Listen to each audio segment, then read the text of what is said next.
welcome. Tonight, INEC says it has not recognized the President of the Senate, Ahmed Lawan, and former Minister of Niger Delta as senatorial candidates in the 2023 general elections, denies doctoring documents to accommodate them. Suspected masterminds of June the 5th massacre at the Catholic Church in Owo, Ondo State have been arrested. Chief of Defense Staff says the terrorists were captured at different locations across the country. And federal government partners governors of Bayelsa, Delta and Imo states in the fight against oil theft. On business news tonight, economic advisory firm Financial Derivatives Company projects Nigeria's July inflation rate higher at 19.7%, ahead of official data from the National Bureau of Statistics next week. And on sports news tonight, 23 Grand Slam champion Serena Williams says the countdown has begun to her retirement from the sport as she hints the U.S. Open will be her last. And from the capital of the nation, indigenous pharmaceutical manufacturers get a 100 billion naira lifeline for the expansion of their capital base and to boost local production of vaccines.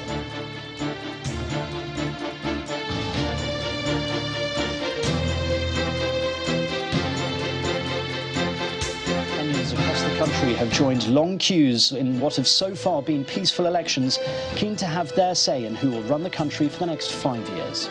We'll begin with the Independent National Electoral Commission, INEC, which has debunked reports in some online media alleging that it doctored documents to accommodate the nominations of Senate President Ahmed Lawan, former Minister of Niger Delta Affairs Godswill Akpabio, as senatorial candidates for the 2023 general elections.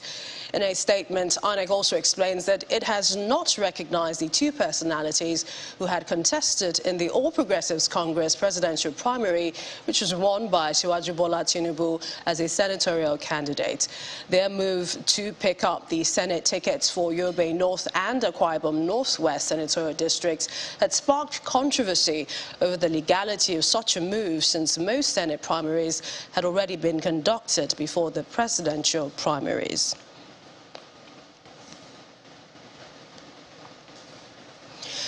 Meanwhile, the leader of the National Consultative Front, NCF, and convener of the Big Tent of political parties, Professor Pat Utomi, says the suspension of continuous voter registration by INEC could amount to the disenfranchisement of voters. He's asking the electoral body to extend the exercise by at least 3 months to enable Nigerians to get registered to vote in 2023. Professor Utomi made the appeal during a World Press Conference in Lagos to unveil programs that will serve as the thrust to a new and transformed Nigeria. In this month of International Youth Day, we plan programs that mobilize the youth to clean up the environment, cleanse polluted mindsets, and return the country to the majority, the youth of Nigeria. And the youth of Nigeria, who are becoming more and more assertive, starting from what we saw with the EndSARS campaign, are not yielding in saying our country must move forward. We would like to urge INEC to do a few things. First of all, we do not think that it is proper to continue to disenfranchise Nigerians with this rush to cut off registration. The law allows Nigerians to be able to register even until November. They should at least keep registration open until the end of October. We'd like to urge this strongly.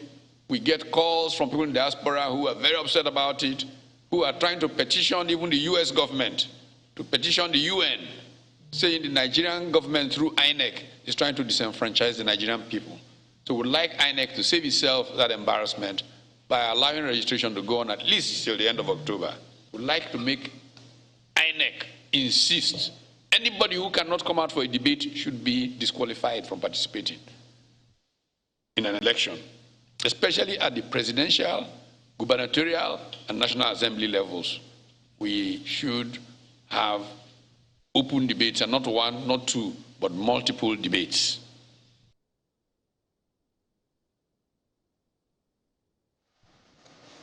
Well, staying with politics, the ongoing feud between supporters of Mr. Sheriff Oberewore and David Adebie, both contestants for the Delta State governorship candidate, seems far from over. Dozens of protesters today stormed the headquarters of the People's Democratic Party in Abuja, demanding the expulsion of Mr. Adebie from the party.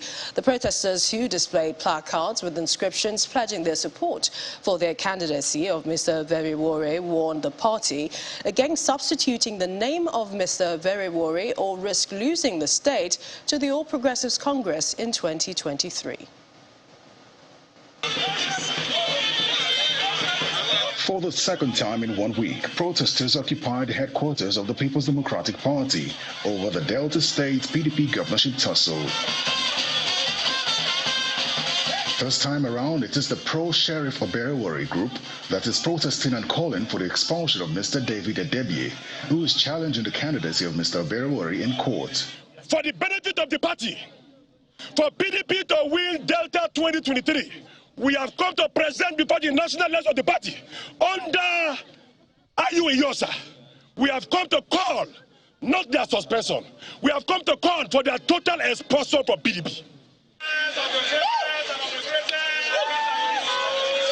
Last week, a group loyal to Mr. David Adebie also protested here, calling on the PDP national chairman to resign for failing to substitute Mr. Oberewore with Mr. Adebie after a federal high court in Abuja disqualified Mr. Oberewore from contesting the Delta State governorship election in 2023. There is no any other political party in Delta State apart from the PDP. But with the action of the national chairman of the party, we are beginning to be convinced by what people have been saying, that Ayu is a mole in the PDP to trade up the Delta State PDP to the opposition. He has demonstrated gross incompetence in handling the affairs of the party. He should resign. Ayu should resign. However, the PDP leadership is asking both groups in the state to remain calm, assuring them of the party's determination to honor the court's judgment. We are a law-abiding party. We respect court. We respect court orders, and we act on them. And again, we want to reiterate that this party will remain so, working directly in compliance with its constitution, with the Constitution of Nigeria, and of course, the directive, of course, as and when they are received.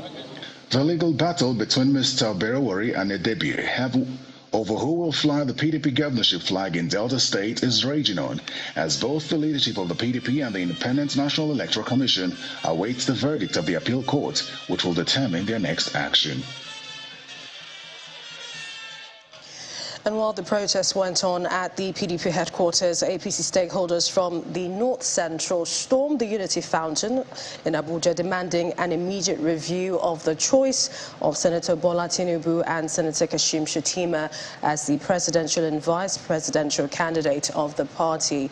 The protesters, who thereafter marched from the Unity Fountain to the National Assembly, denounced the appointment of Governor Simon Lalong as the Director General of the APC Presidential Council, maintaining that the North Central region deserves the position of the vice presidential candidate.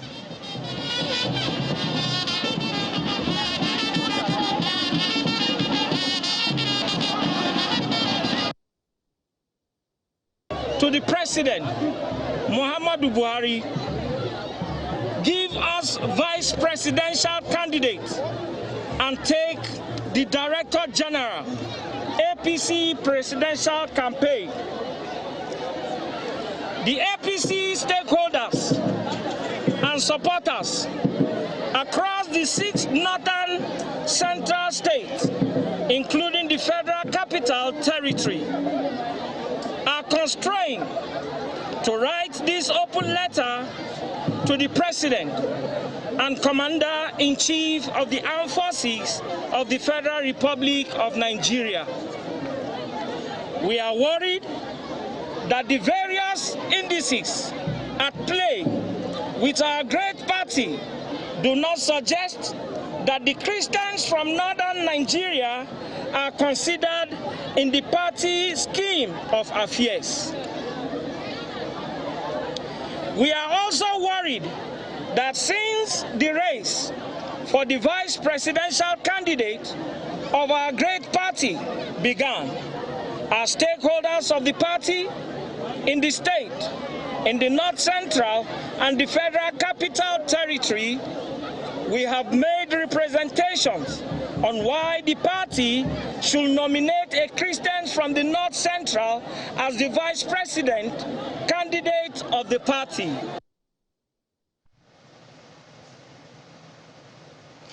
Meanwhile, the president of the Southern Kaduna People's Union, Mr. Jonathan Asake, has emerged the governorship candidate of the Labour Party in Kaduna State.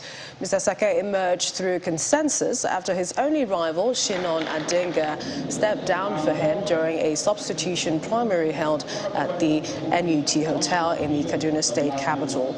In his acceptance speech, the Labour Party governorship candidate promised to unite the different ethnic and religious groups in Kaduna for the peace and progress of the state if elected in 2023. I am coming as a leader that will ensure security first and foremost, and then provide well-being of the people, infrastructure for everybody all over the state. I will not want to be a leader that is sectional. I will not want to be a leader that is defined along sentimental lines, because all about leadership is about humanity. And that is what the Labour Party is throwing up for you. But I am also very, very sure that Nigerians have seen the difference, that the people of Kaduna State have seen the difference, that they have manipulated our diversity, and it has reached the peak. And we now know the difference, that all that matters is to give good leadership. And when we give good leadership, the people are together and they are happy. This is what we need in this country, that we will have men and women of character, men and women of courage, that will put their own personal interest, below the interest of the public. And to security, with news that may bring some relief to victims of the terror attack on the St. Francis Catholic Church, Owo, Ondo State, as the suspected masterminds of the deadly act have been arrested. This is according to the Chief of Defense Staff, General Lucky Irabor, who made the disclosure during an interaction with the media in Abuja today. This is the second time the Chief of Defense Staff, General Lucky Irabor, will be meeting executives and editors of media organizations in Nigeria. And top on the agenda of the meeting is the need for synergy between the armed forces and the media. The recent security breaches across the country, including the Federal Capital Territory, have increased tension among the citizens. But the military believes some successes have been recorded in the fight against criminality. It is in recognition of the key role of the media that the leadership of the armed forces of Nigeria will continue to seek you and engage with you. In June this year, armed men attacked St. Francis Catholic Church in Owo in Ondo State, opening fire on worshippers and killing at least 40 people, with scores of others injured. 2 months after the attack, there appears to be good news, as disclosed by the Chief of Defense Staff. I'd like to very heartwarmingly present to you that we've done quite a lot, and it's my pleasure to also let you know that starting with the church attack, we have arrested those behind that dastardly act. On the 7th of August, Idris Ojo, who is 32 years old, was apprehended at Ayetoro C in Ondo State. He is one of the high-profile Islamic State in West African province terrorists that escaped from Kuje prison.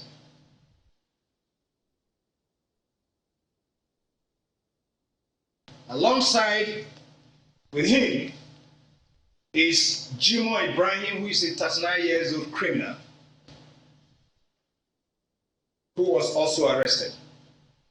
While fielding questions from the media executives, he gives assurances on the security for a peaceful conduct of the 2023 general elections. I join,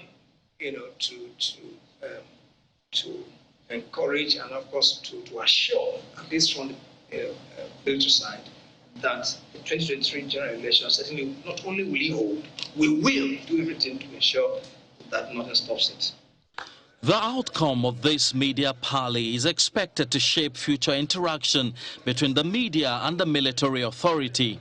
Emperor Simon, Channels Television News. In part two, after the break, troops intensify patrol on Abuja-Kaduna Expressway. Please stay with us.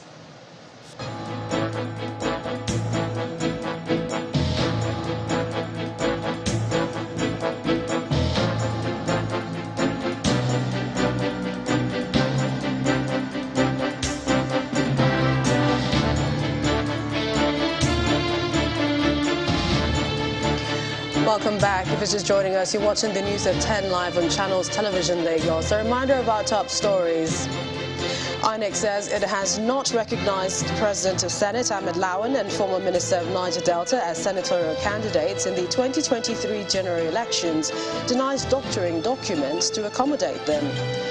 Suspected masterminds of June 5th massacre at the Catholic Church in Owo, Ondo State have been arrested. Chief of Defense Staff says the terrorists were captured at different locations across the country. Federal government partners governors of Bayelsa, Delta and Imo states in the fight against oil theft. And Kenyans across the country join long queues in what have so far been peaceful elections to have their say in who will run the country in the next 5 years.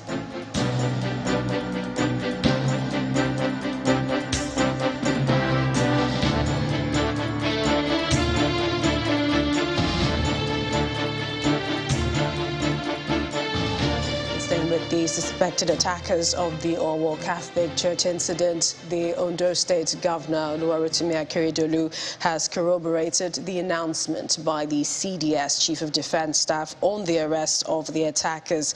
The governor made it known that the owner of the house where the suspect stayed before the attack has also been arrested, noting that government did not spare a moment in trailing the terrorists after the horrendous attacks. He made the disclosure during a courtesy visit to his office by the leadership of the Nigeria Union of Journalists in Akure, the Ondo State capital. Minimum 5 of them have been arrested now, and some of them were said to be the real ones that came. And the home where they lodged, before the attack, the person who housed them has also been arrested from Abuja, from here to their cell in Kogi, Kineanko, to make this arrest. And so they are there, wearing different names.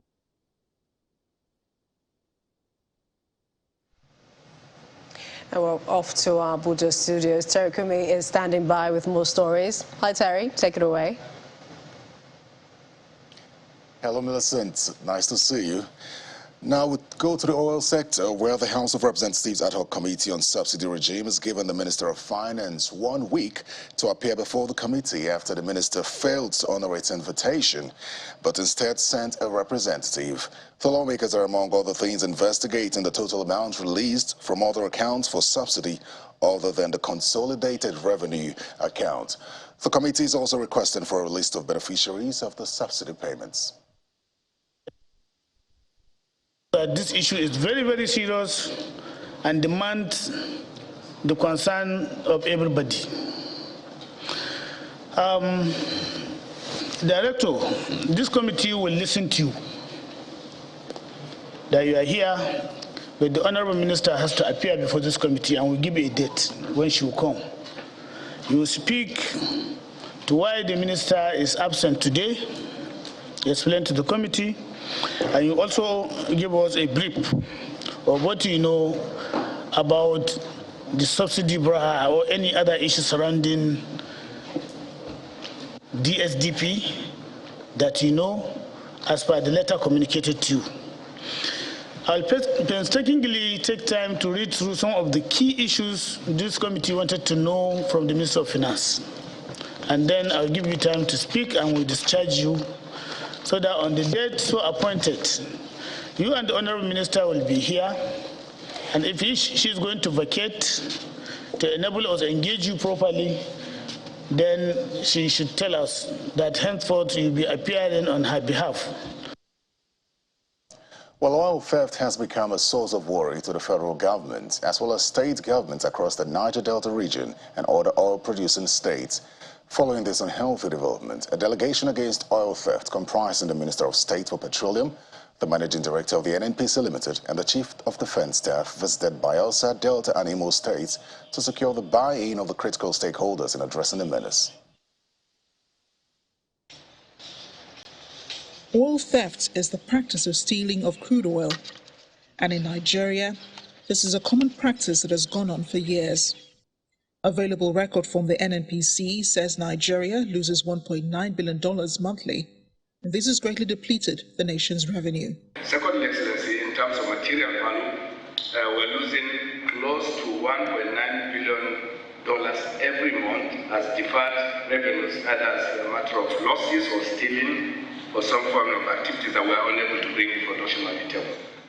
Leading a delegation of anti-oil theft, the Minister of State for Petroleum in the company of NNPC Limited Managing Director and the Chief of Defense Staff visit Bayelsa, Delta, and Imo states to seek the support of the host communities to check the growing rate of oil theft. There is a national emergency over the issue of crude oil theft. And we know that we cannot handle it in Abuja without the cooperation from the states and from the areas where the oil is being produced. On their part, the governors, in separate reactions, give assurances that necessary steps will be taken to curb the menace. This discourse didn't start today. I recall that the CDS has invited us as governors to Abuja on these same issues, and we had a very friendly atmosphere and all agreed to see how we can stem and stop the menace of oil theft in our region. I must commend the security chiefs in Imo State, the Army, the Navy, the Air Force, the DSS, for their efforts and determination in confronting the distortion of illegal refineries. The military and the police, they are doing the best that they can, but it's important that we continue to add on to our efforts. It's important that as we begin to look at our surveillance and the surveillance contracts, that we privately work the whole thing and be sure that it's driven in such a manner that there's a strong commitment and there is a community involvement. For the Chief of Defense Staff, securing the waterways and engaging the criminals in the Niger Delta region is a priority for the military. The host communities are appropriately engaged by the state government. Then, of course, close to 90% of the problem will be addressed. Then, of course, the defense and security agencies will be left with, those critical elements who are more or less criminals for them to be engaged with. So this is why this engagement is quite profound. With the dwindling revenue accruing to the country, this move by the delegation is intended to tighten the loose ends, increase security surveillance, and make revenue due to the federal government more secure, thereby making it possible for the country to meet the OPEC production quota of 1.99 million barrels per day. Staying with the Niger Delta, Governor Nyesom Wike says passion is the major missing link in the leadership of the country, which is why bandits are having a field day. The governor stated this during the inauguration of the dualized Ogbunabali Eastern Bypass Road in Port Harcourt, the Rivers State capital. A former governor of Sokoto State, Aliyu Wamakoho, was the special guest at the event. praised the leadership style and passion of Governor Wike in project delivery. It's an exciting day for the people of Ogbunabali in Port Harcourt City local government area of Rivers State, as Governor Nyesom Wike and the former governor of Sokoto State, Aliyu Wamako, visit the community to inaugurate this dualized road. The road is 2.19 kilometers long with a double-lane drainage system that has added to the aesthetics of the community and projected to greatly improve its economy. This road was a single carriageway with 7.3 meter width. It was totally scarified and completely rebuilt. The special guest commends Governor Wike for his tenacity in leadership and execution of projects. To me, it is of any government is to extent to which it attempts to serve, to address the yearnings and aspirations of the government. And that you have done very courageously and adequately. Governor Wike sees the project as a reward for dedicated followership, as he criticizes those who have failed to attract projects to the state. People claim they are close to people, they are close to those in government. There is nothing wrong in close to people. There's nothing wrong. But what is important, what have your people achieved in being close to those in authority? May God forbid me to be close to a president or a vice president and nothing will come to my community. He, however, regrets not being able to accomplish the task of leading the fight against insurgency from the front. The only regret I have, I don't have the opportunity to tell the bandits enough is enough.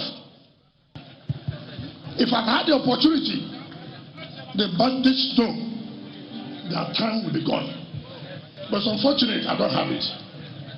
But this one I have, I will use it and serve my people so that they will be happy and that they deserve the best. The project is then inaugurated. To God be glory. Thank you, Amen.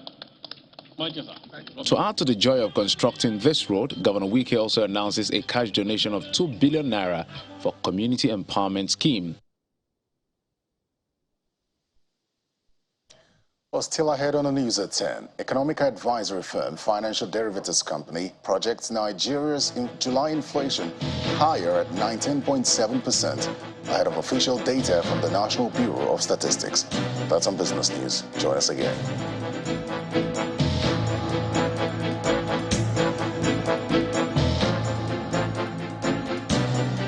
Welcome back to the news at 10. Indigenous pharmaceutical manufacturers and healthcare investors may have cause to smile as the president has announced the disbursement of 100 billion naira to them as loans. President Muhammadu Buhari explained when he received the new executive members of the Nigerian Medical Association at the State House that the loan is aimed at expanding their capital base and boost local production of medicines and medical consumables. Our State House correspondent Gloria Mezioke reports that the president also directed the Minister of Health to devise means of reversing the current medical brain drain. The leadership of the Nigerian Medical Association converged on the council chamber to solicit additional intervention by the president to crystallize reforms in the nation's health sector. At this meeting, new executives of the Nigerian Medical Association bring forward previous recommendations by the association, including a review and amendment of the National Health Insurance Scheme Act, upgrading existing health institutions, and the appeal for more funding for the University of Medical Sciences, among other requests. We wish to notify you, Mr. President, that the last salary review for medical doctors and other health workers in Nigeria was in 2009. We also wish to inform you, sir, that the collective bargaining agreement for the consolidated medical salary structure stipulated that it shall be reviewed after 5 years. President Buhari makes clear that he is yielding to the calls through a 100 billion naira loan disbursement to the pharmaceutical subsector and the establishment of a committee headed by the Vice President, Professor Yemi Osinbajo, in 2021 to revitalize the sector. I am pleased to announce that the Central Bank of Nigeria's support to the private pharmaceutical sector in the local manufacturing of medicines and medical consumables has also led to the provision of a total of 100 billion naira for indigenous pharma manufacturers and healthcare investors as loans to expand their capital base. I have also directed the Honorable Minister of Health to look into ways of turning brain drain to brain gain. Hours later, President Buhari met with members of the defunct Congress for Progressive Change, CPC. It tells the political leaders to remain united, focused and patriotic. We kill about 1 million of ourselves in order to keep this country together.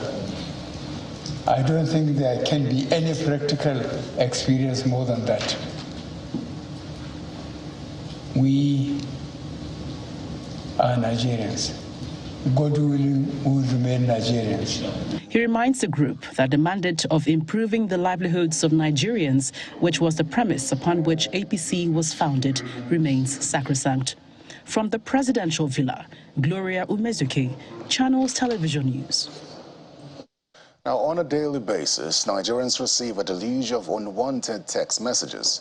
If you're one of them and want to stop such text messages, you could also use 2442 or dial 5622 to register a complaint against telecommunications companies.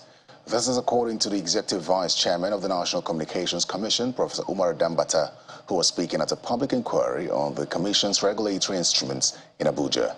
Our correspondent Kayla Megwa reports. Of applause for our great nation. This is a two-day public inquiry on 5 regulatory instruments of the Nigerian Communications Commission. And the Commission's Executive Vice Chairman explains why the regulatory instruments were developed. We normally make our rules in a manner that is consultative. We don't sit down in our offices, articulate the rules, craft them very well, and just post them down the throat of our licensees. No.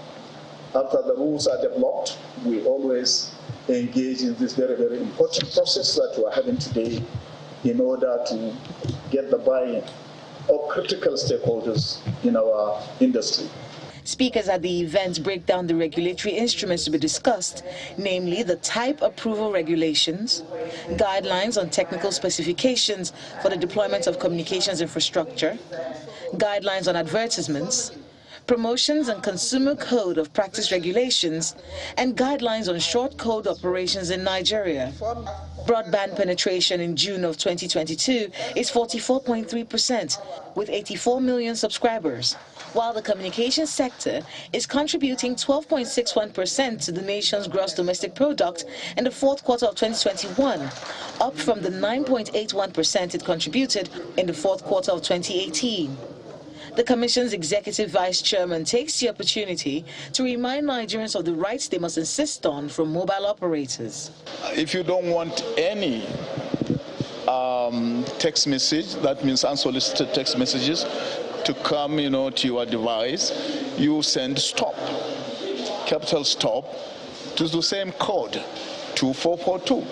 And everything stops. Nigerians can send complaints through the toll-free number 622 if they notice their data being depleted.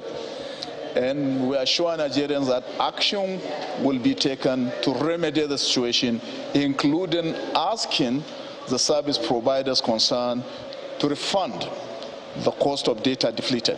Increased broadband penetration is good news to Nigerians, and the NCC wants Nigerians to know that their complaints are being listened to. They do, however, want mobile operators to realize that with the deployment of 5G in the country, they would have to invest more in telecommunications infrastructure. Kayla Megwa, Channels Television News. Well, that's all from the nation's capital. Back to Millicent in Lagos. Millicent, I'd like to believe you'll be taking advantage of these short codes to stop those unwarranted SMSs. Indeed, sending stop to 2442. Many thanks, Terry. To some company news now. Muka Limited has rewarded over 200 partners with tricycles and premium electronics for remaining loyal to the brand. The new managing director, Femi Faponda, says the tricycles will help distributors deliver orders quickly and strengthen their commitment to the company. The presentation took place during the Muka Business Partners Conference in Victoria Island, Lagos. It's the second edition of Muka Business Partners Conference. This meeting with some distributors is to deliberate on how to reposition the brand for greater market dominance. The new managing director commends the partners for making Muka Foam the market leader. Our dear business partner, we hold you in high esteem as you continue to make us proud through your immense contribution to the growth trajectory of this company. We renew our commitment to this blossom relationship with you, our business partner. We also assure you that our elevation to international player status will yield even greater benefits due to the technological expertise of Dolidor as the market leader in Africa. Please let's put our hands together for Muka. The company unveils its new product with 6-year warranty. We pride ourselves in consistent quality over the years, and we also give to consumers exactly what we promise, and the same thing to our trade partners. That is why we call our distributors business partners, and we are also a highly compliant company, and this has come to the realization of both the players that have actually had interactions with us in terms of suppliers and also distributors that do business with us, and also the consumers. Good sleep is equal to good health. Having Muka Foam is the best way to achieve that. It was critical to examine your 20 pairs of Muka. Our technical experts found them satisfactory after inspection. And in a recent study that we just conducted at Obafemi University, Ife, we found the two products to be highly comfortable, and consumers are actually satisfied with the product. Muka's success story spans over 60 years of leading the African mattress industry, and the partners are excited about the good working relationship. Muka is a good company. I've started with them since 1991, and I didn't regret it about it. They are good in supporting their business partner in terms of finance, and their product is moving very fast. The event rounds off with presentation of awards and gift items, including tricycles, air conditioners, smart TVs, to over 200 best-performing business partners.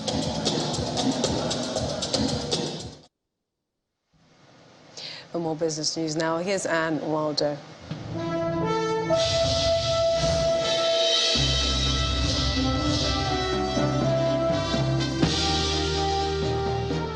Thank you, Millicent. Hello and welcome to Business News.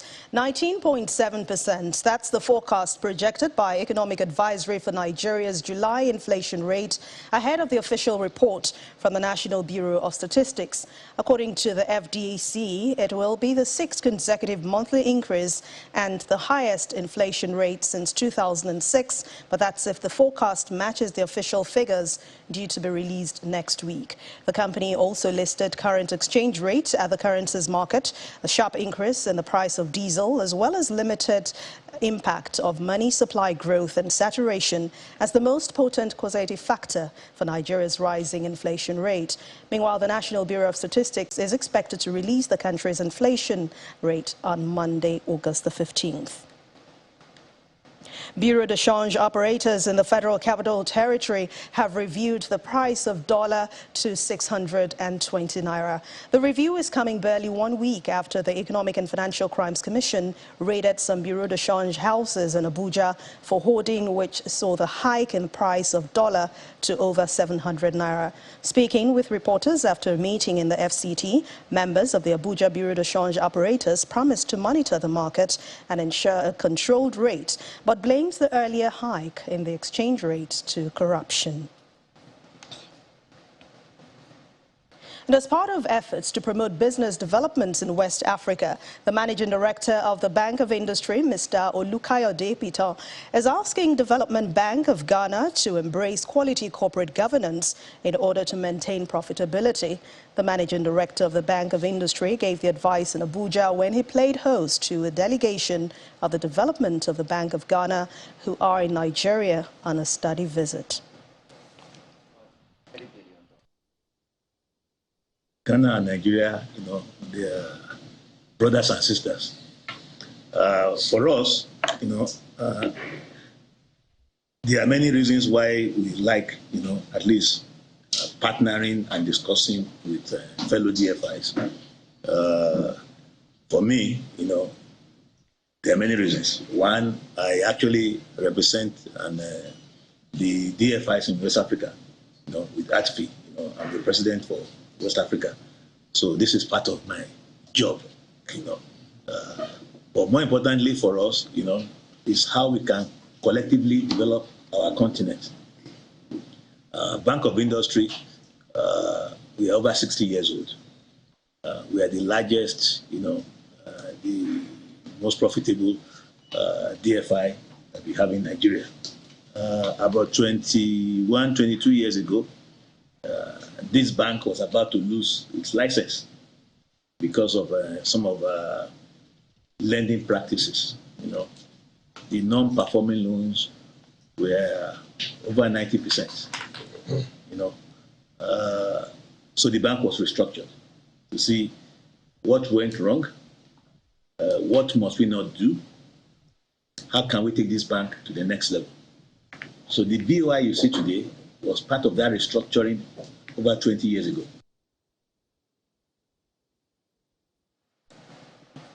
The local equities market hit a new low today after more intense sell pressure on blue chip stocks sent the all-share index below 50,000 points level, and more than 600 billion naira sliced from the market's total value today. Laddie Williams has the details.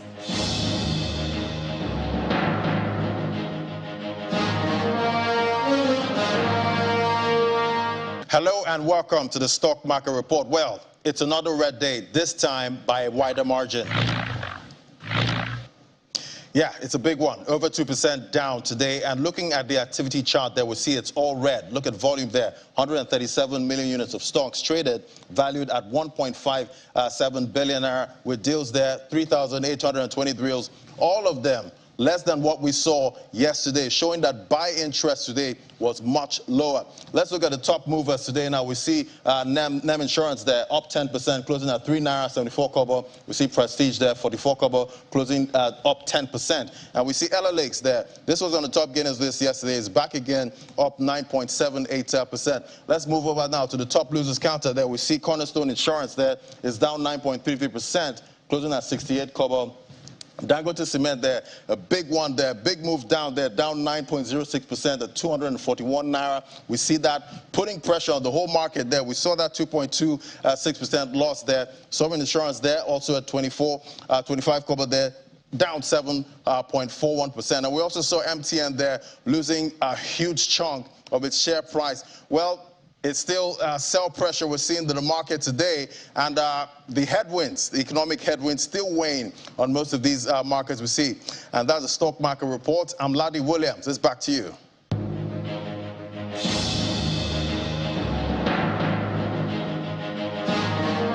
And that's business news for tonight. Thank you for watching. I'm Anne Nwawadu. Melissa will be back with the rest of the news at 10. Many thanks, Anne. Coming up next on the news at 10. It's all eyes on the presidential election in the East African country. Kenyans across the country join long queues in what have so far been peaceful elections to have their say in who will run the country in the next 5 years. Delays in logistical.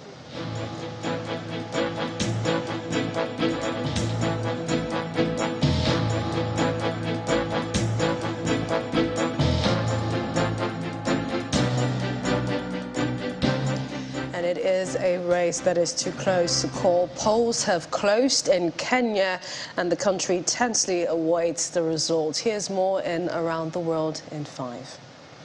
Good evening and welcome to the Channel Studios here in London with your international news around the world in 5. Voters have joined long queues across Kenya, eager to have their say over who will run the country for the next 5 years. Delays and logistical problems have been reported in some places, but in general, the process appears to have been smooth. The vote follows an intense campaign dominated by debates about living costs, unemployment and corruption. The frontrunners are ex-Prime Minister Raila Odinga and the Deputy President William Ruto. President Uhuru Kenyatta here casting his vote, having backed his former foe, Mr. Odinga, after falling out with his own deputy. He's stepping down after reaching the end of his two-term limit and called on Kenyans to turn out in large numbers and vote peacefully. Well, this is a day of voting. I think this is a day where we all want to pray that Kenyans turn out and vote in peace, go back to their homes as we await the result. Ex-US President Donald Trump has said his Florida home has been raided by the FBI and that agents broke open a safe. Mr. Trump said in a statement that Mar-a-Lago in Palm Beach was occupied by a large group of FBI agents. The search was reportedly connected to an investigation into Mr. Trump's handling of official papers. Mr. Trump said in a statement, "These are dark times for our nation. Nothing like this has ever happened to a president of the United States before." At least 8 people have died and 14 others have been injured as flooding caused by torrential rain hits part of South Korea's capital, Seoul. Heavy downpours on Monday night submerged roads, flooded metro stations and caused blackouts across the city and neighbouring provinces. Some areas received the highest rate of rainfall in 80 years. Weather officials said the rain was likely to continue over several days. Images showed floodwater gushing down the steps of metro staircases, parked cars submerged up to their windows, and people making their way across streets in knee-high waters. Israeli security forces have killed 2 Palestinian gunmen in armed clashes in the occupied West Bank. Palestinians protested while carrying the body of one of the victims through the streets after the shootings. Palestinian health officials confirmed Ibrahim al-Nabulsi, a senior commander of the Fatah's Al-Aqsa Martyrs Brigades, was killed, as was another militant, with around 40 more people injured. There were no reports of Israeli casualties. James Marape has been sworn in as the Prime Minister of Papua New Guinea after lawmakers in the new parliament returned him unopposed to the post. The Governor-General of the Pacific Island nation, Sir Bob Dade, then oversaw a swearing-in ceremony for Marape, who will form a coalition government with over a dozen minor parties and independents. Marape, who first became Prime Minister in 2019, said the coalition had a collective mandate and called for the nation to unite. The revolutionary Japanese fashion designer Issey Miyake has died aged 84. Known for his innovative styles and perfume, Miyake built a global fashion brand which included designing Steve Jobs' famous black turtleneck jumpers. Miyake was known to work with traditional and modern fashion techniques during his long career. Japanese media reports he died of liver cancer on Friday, and a private funeral has already taken place. And finally, tributes to Olivia Newton-John from celebrities like John Travolta and Hugh Jackman have flooded social media after the Australia singer died at her home in Southern California. An actress and musician, Newton-John achieved commercial success as a country singer and sold millions of records globally. Who can keep me satisfied? But it was her role as the high school student Sandy in the film Grease that catapulted her to worldwide fame. The musical was the biggest box office hit of 1978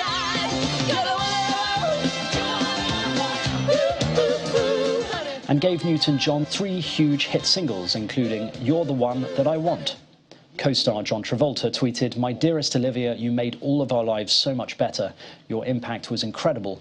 I love you so much. We will see you down the road and we will all be together again. Yours from the first moment I saw you and forever." Olivia Newton-John, who's died at the age of 73. And that's your international news around the world in 5. Now back to the Channel studios in Lagos.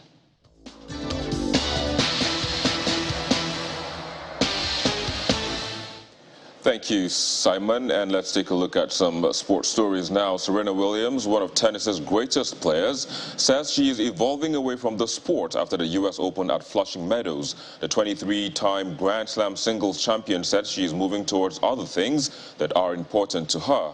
Serena made her singles return at Wimbledon in June after a lengthy injury layoff that had led to speculation about her retirement.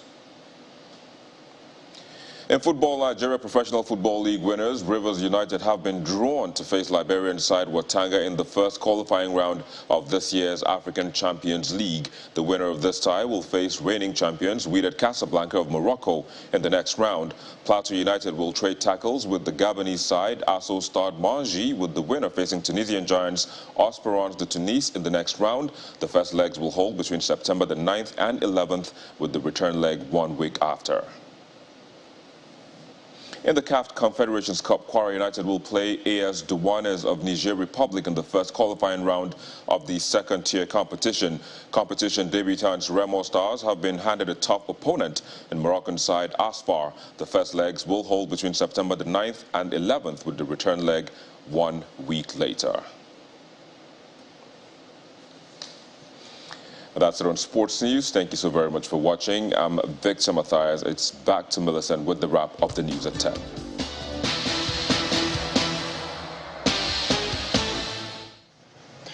Thank you, Victor. And the main news again.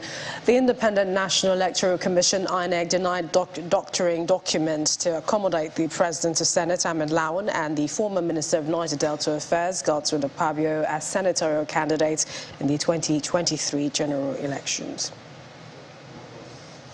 That's the news at 10 tonight. Thank you for watching. I'm Millicent Walker. Have a good night and stay safe.